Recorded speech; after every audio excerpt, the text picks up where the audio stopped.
Welcome to Bean Farm Gaming.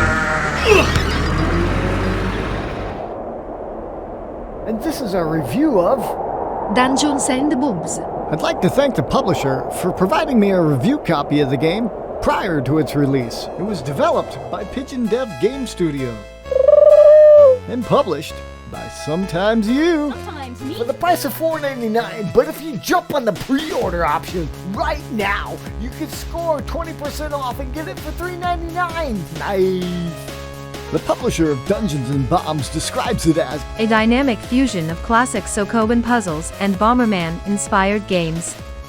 When enemies drag people into their dark lair, the hero and his faithful sword always come to the rescue.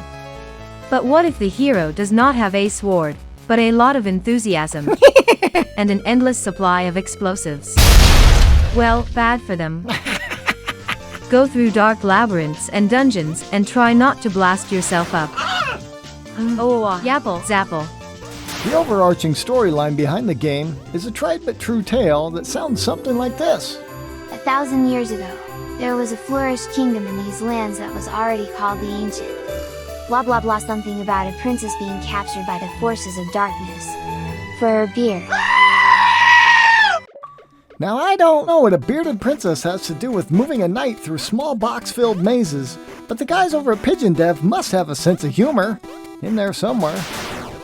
Yeah, that's right, folks. You're once again thrown into the shoes of the brave and noble knight, navigating your way through 50 logic puzzle rooms in a gallant attempt to rescue the bearded princess. Nice.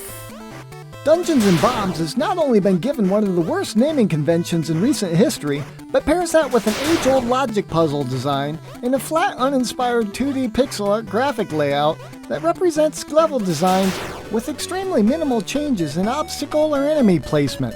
Woohoo! Sounds like fun! Let's get into this! pigeondev has had a fairly successful track record of producing successful games like Bucket Night, Explosive Jake, Awesome P2.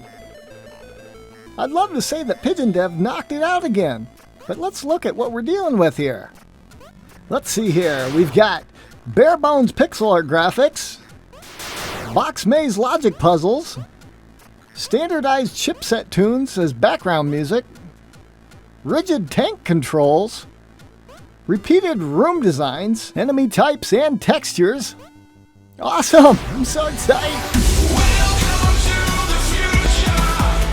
The game does have minimal control inputs, which puts more emphasis on the level design and base puzzle mechanics. This might be a good option for someone who uses Xbox adaptive controllers or is looking for logically working through sequence puzzles. I was only able to push my way through about half the levels before I broke down and started using Dreamweaver 1984's bomb glitch to brute force my way through the rest of the game, as the number of sequences I had to remember quickly stacked over 6 moves. Ah!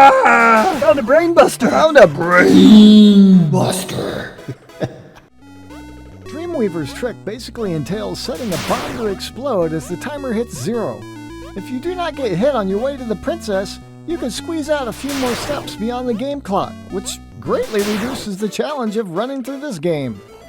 But if this gives you the heebie-jeebies and makes you feel like a cheater, then there are multiple step-by-step guides out there popping up online, which you can reference to get onto your next puzzle room. I'll leave the link to Rust 1984 10's walkthrough right up above here, which details each level solution step-by-step within the video. Overall, I believe Dungeons and Bombs is not a fully fleshed out logic puzzler, nor do I believe it was ever intended to be much more than a shallow cash grab for the achievement and trophy hunter community. So, in a way, you could say it may be a successful game for the initial design that the developer pigeondev wanted, with little or no effort given to the graphics engine or ingenuity. This developer could have easily introduced newer mechanics, secret areas, power-ups, Easter eggs, all throughout the game to give it more variety rather than just ending up the same rigid puzzle mechanics sequentially increasing in difficulty. Therefore, we're giving it 1.5 beans out of 5.